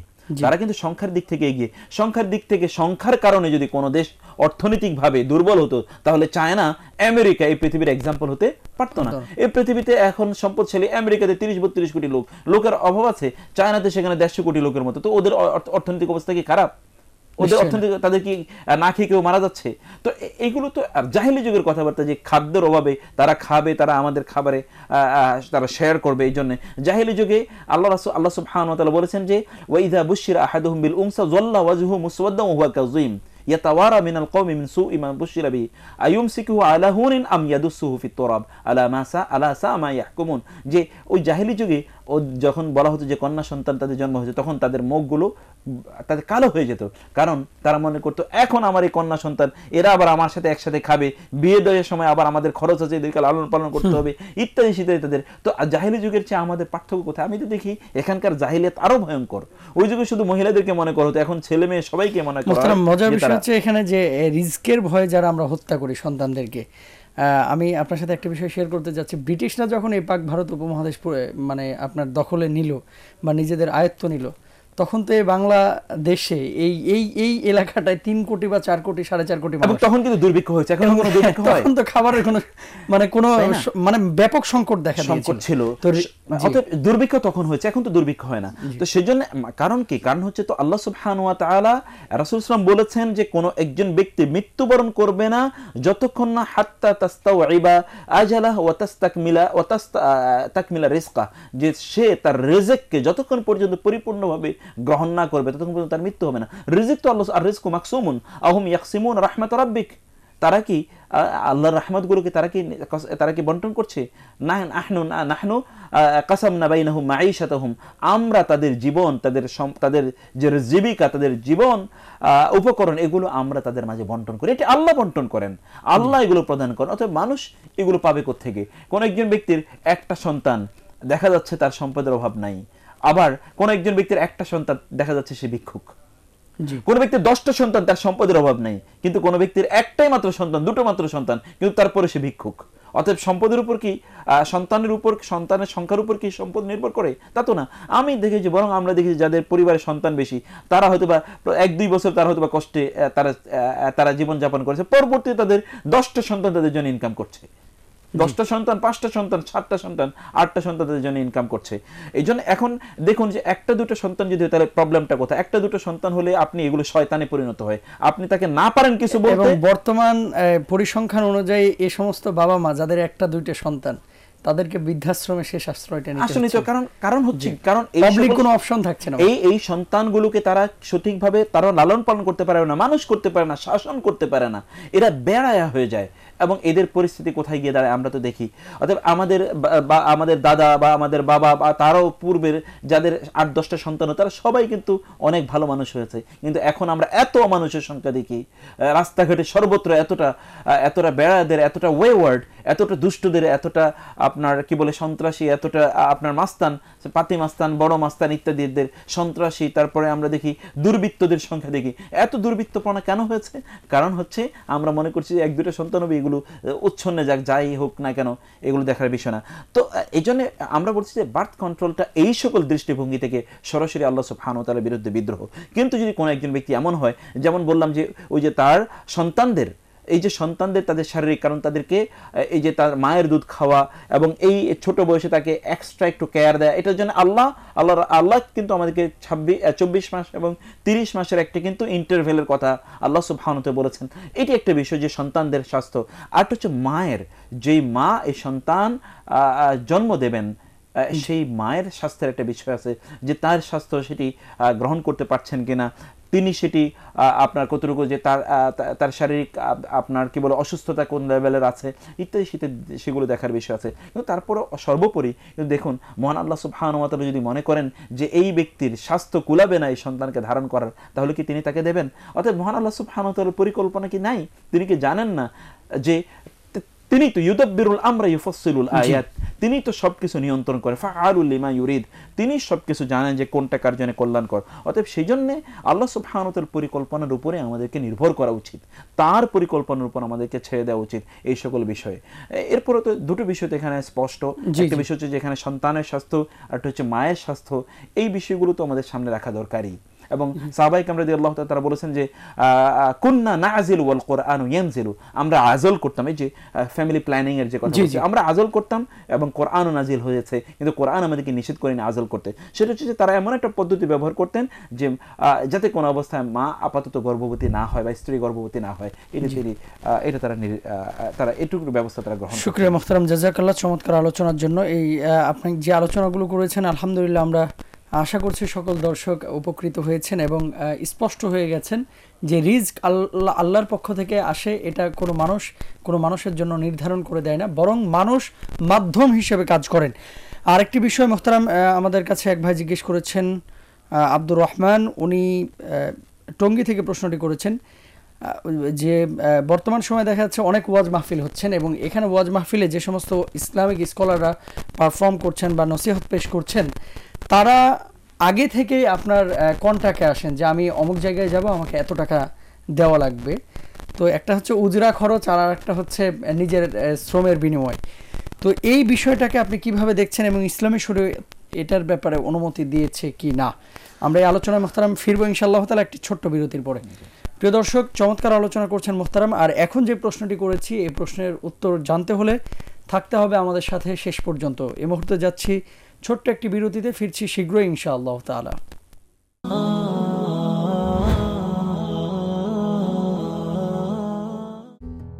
সারা দেশে বিভিন্ন জায়গায় হামদর্দের স্বাস্থ্যসেবা ও বিক্রয় কেন্দ্র রয়েছে। সারা বাংলাদেশের মানুষের স্বাস্থ্য সেবায় হামদর্দ। হামদর্দ আপনার সেবায়। altanzil.tv والضحى والليل إذا سجى ما ودعك ربك وما قلى। কোরআনকে জানতে, কোরআনকে মানতে altanzil.tv নিয়ে এলো কোরআন কেন্দ্রিক নানা আয়োজন। وللآخرة خير لك من الأولى ولسوف يعطيك ربك فترضى ألم يجدك يتيما فآوى ووجدك ضالا فهدى ووجدك عائلا فأغنى فأما اليتيم فلا تقهر وأما السائل فلا تنهر وأما بنعمة ربك فحدث। মহাগ্রন্থ আল কোরআনকে সঠিকভাবে অনুধাবন এবং কোরআন নির্দেশিত জীবন বিধানকে বাস্তবায়নের লক্ষ্যেই যাত্রা শুরু করেছে altanzil.tv। কোরআন পড়ুন, কোরআন বুঝুন, সেই আলোকে জীবন গড়ুন। altanzil.tv, কোরআনের বাংলা চ্যানেল। বলুন, হে রাসূল, তোমরা যদি আল্লাহকে ভালোবাসতে চাও তবে আমাকে অনুসরণ করো, তাহলে আল্লাহ তোমাদেরকে ভালোবাসবেন এবং তোমাদের অপরাধ ক্ষমা করবেন। আল্লাহ অত্যন্ত ক্ষমাশীল, পরম দয়ালু। সূরা আল ইমরান, আয়াত 31।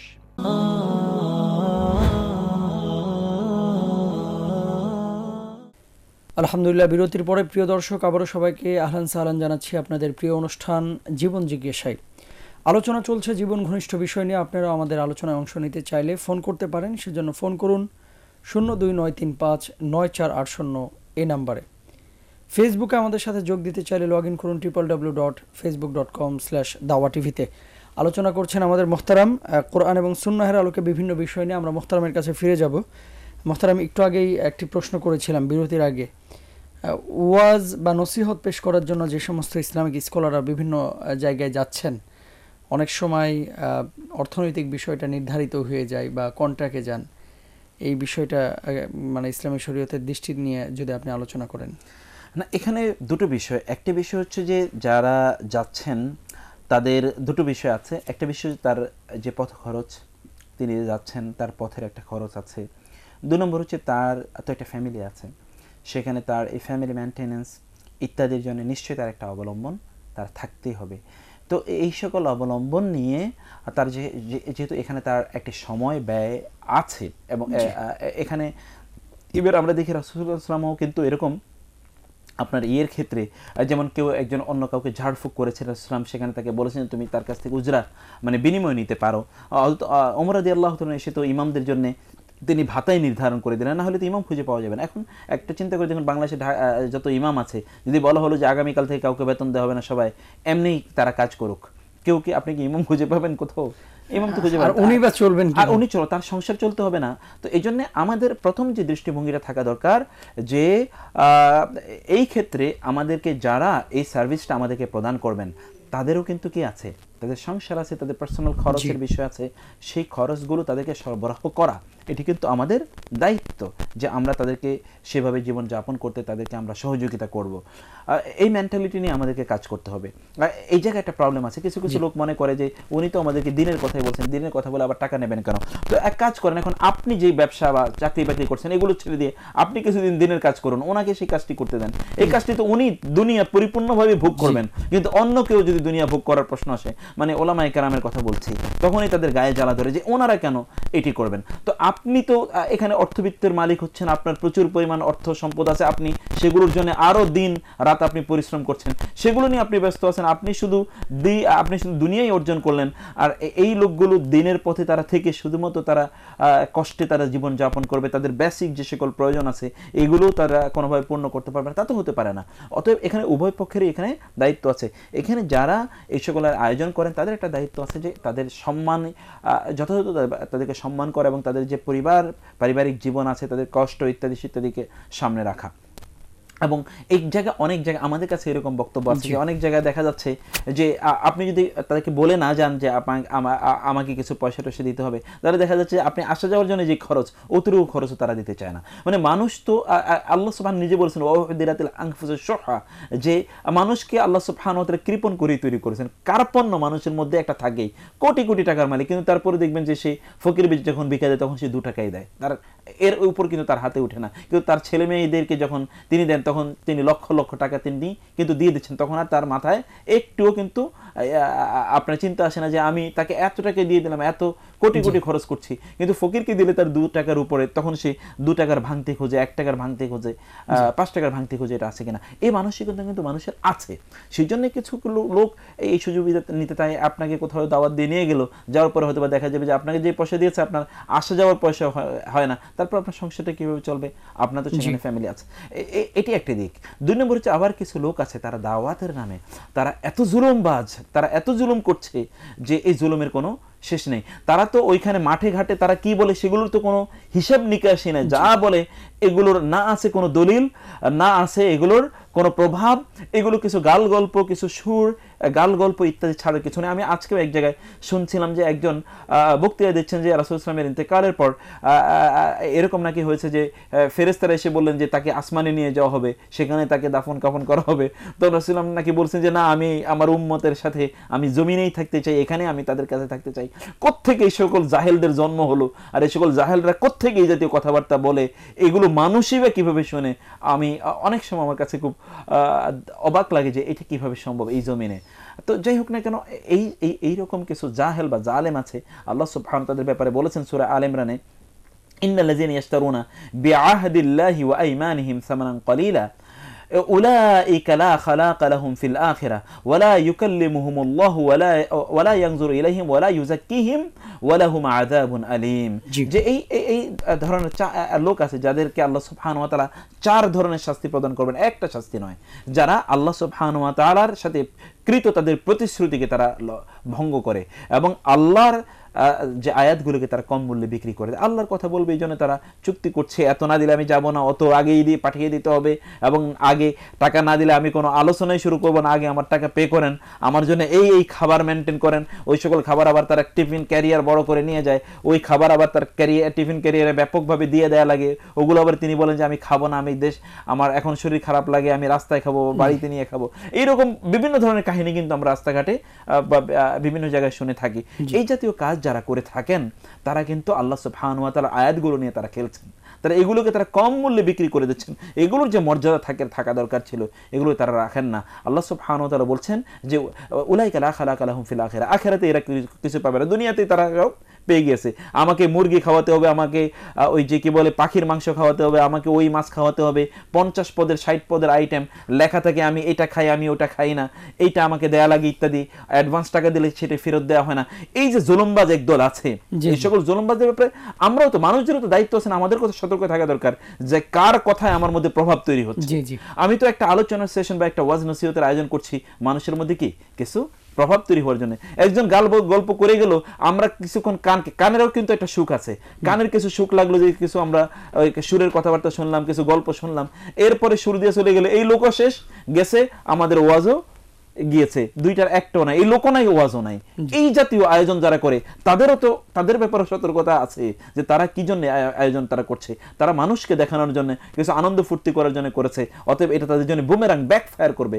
বুমেরাং মানে হচ্ছে যে এটা সে গুলি করতেছে আরেকজনকে, কিন্তু গুলি তার নিজের দিকে ফিরে আসছে। সে সওয়াবের নিয়তে কাজ করছে, কিন্তু সওয়াব তো হচ্ছেই না, বরং গুনাহ, এর বিশাল বড় গুনাহ তার মাথায়, তার আমল নামায় এসে চাপছে। অতএব এই লোকদের প্রথম তাদের হলো অপরাধ, তাদের প্রথম শাস্তি যে এদের আখিরাতে কিছুই নাই, দুনিয়ায় তারা যা পেয়ে গিয়েছে। 2 নম্বর হচ্ছে ওয়ালা ইউকাল্লিমুহুমুল্লাহু ইয়াওমাল কিয়ামাহ, আল্লাহ সুবহানাহু ওয়া তাআলা কিয়ামতের দিন এদের সাথে কথা বলবেন না।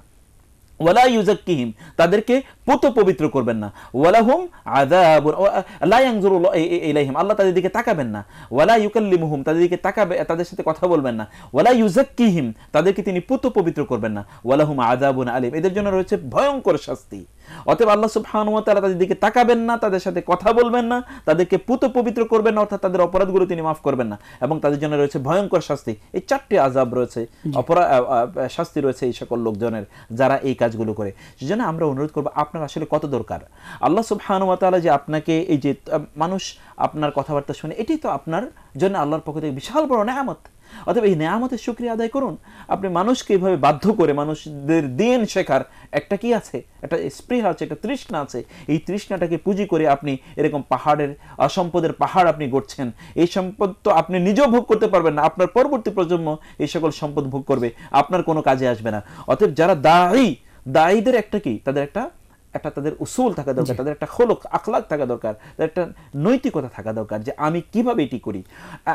যারা দাওয়াত দেবেন তাদের একটা দায়িত্ব আছে, আর যারা দাওয়াত নেবেন, যারা দায়ী হিসেবে তাদের নিজেদেরকে তারা দাবি করছেন দায়ী, তাদের একটা যে আমি দ্বীনের কথা শোনাতে চাই। এবং এই জন্য বিশ্বাস করুন, এই যে মাঠে ঘাটে আপনারা দেখেন যে কি পরিমাণ ওয়াজ নসিহত প্রত্যেকটা পাড়ায় মহল্লা হচ্ছে, মানুষের আমলের কোনো পরিবর্তন হচ্ছে না, কোনো পরিবর্তন নেই আমলের। কারণ যারা দাওয়াত দিচ্ছে তারাও ব্যবসায়ী, যারা দাওয়াত নিচ্ছে তারাও ব্যবসায়ী, উভয় পক্ষে ব্যবসায়ী। অতএব এই সকল ব্যবসায়ীদের কথা। মুহতারাম, আরেকটা বিষয় আপনি চমৎকার বলেছেন যে তাসির না হওয়ার পেছনে যে সমস্ত কারণগুলো, একটা কারণ আপনি বলেছেন, আরো কিছু অনেকগুলো কারণের মধ্যে মোহতারাম গুরুত্বপূর্ণ বিষয় হচ্ছে শুধুমাত্র আমরা প্রায়োরিটি দিচ্ছি সুখটাকে এবং গল্প কাহিনী, যেগুলোর কোনো ধরনের রেফারেন্স নাই, এবং দেখা গেছে এটা আলেমের মুখে আসলে শোভাই পায় না, কিন্তু 1.5 ঘন্টা ধরে মোহতারাম চলে যাচ্ছে।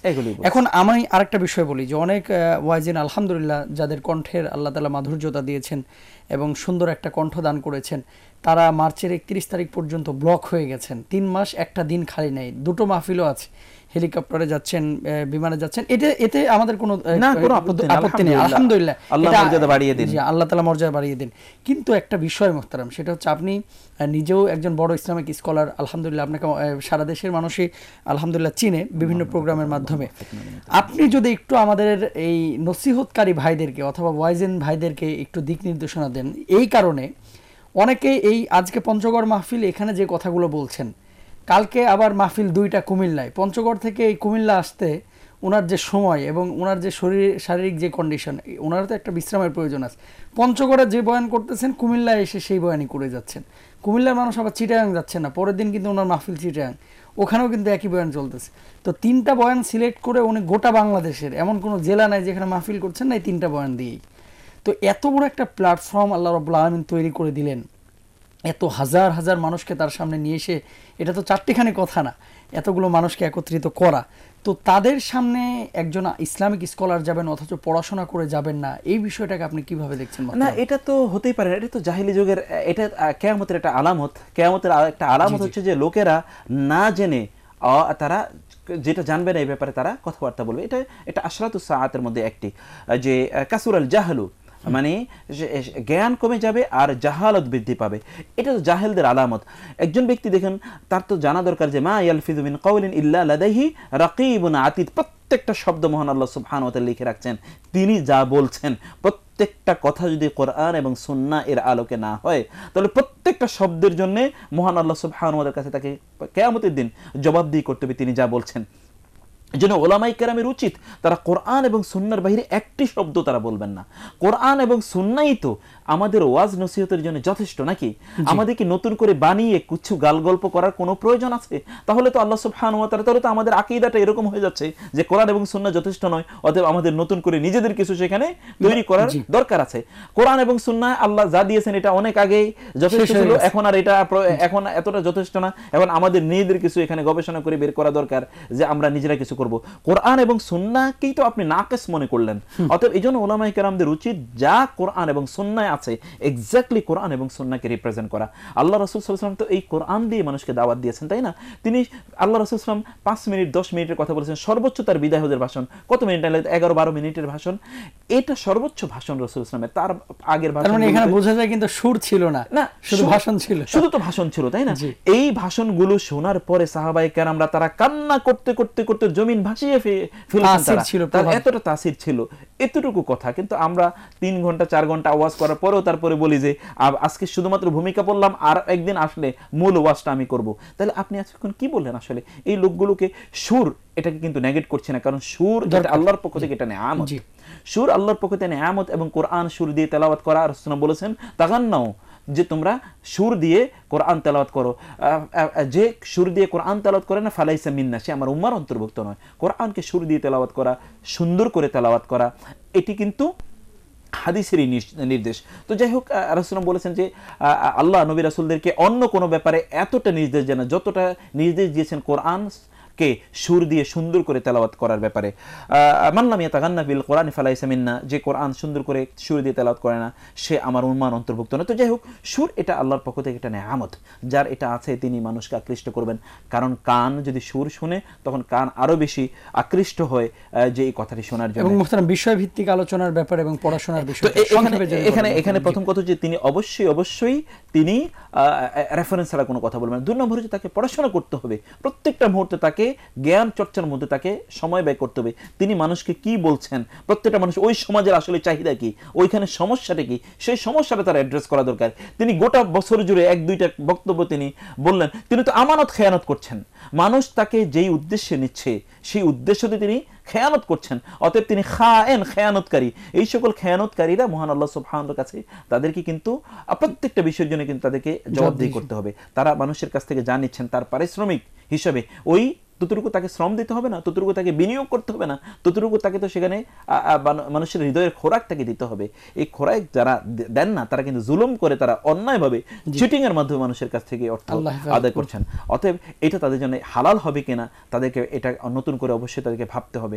এই জন্য জ্ঞান অর্জন করা দরকার। জ্ঞানের আলোকে কোনো একজন মানুষ যদি কথা বলে তাহলে তার প্রভাব থাকে একরকম, আর যদি গাল গল্প করে তখন প্রভাব থাকে অন্যরকম। শুকরিয়া মুহতারাম, জাযাকাল্লাহ আপনার চমৎকার আলোচনার জন্য। আল্লাহ রাব্বুল আলামিন আপনাকে উত্তম প্রতিদান দান করুন। আপনাকে আল্লাহ সুবহানাহু সর্বোত্তম প্রতিদান দান। আমিন, বারাকাল্লাহ। মুহতারাম, আমরা অনুষ্ঠানের শেষ প্রান্তে চলে এসেছি, আজকে বিদায় নিতে হবে। প্রিয় দর্শক, ঘড়ির কাঁটা বলছে আমাদেরকে বিদায় নিতে হবে। মুহতারাম যেই আলোচনাগুলো করেছেন, আজকে যে আলোচনাটি আমাদের সামনে উপস্থাপন করেছেন, এখানে যেমনই নসিহত রয়েছে আমাদের সকলের জন্য, তেমনই বিশেষ করে ইসলামিক স্কলার যারা রয়েছেন, যারা ওয়াজের ময়দানে একেবারে সরব উপস্থিতি যাদের এখন দেখা যাচ্ছে, সবাই না, যাদেরকে উদ্দেশ্য করে বলেছেন এবং যাদের ভিতরে এই বিষয়ের সংকীর্ণতা রয়েছে, আমরা চেষ্টা করবো ইনশাআল্লাহ তাআলা পড়াশোনা করে প্রতিদিন মাহফিলে যাওয়ার।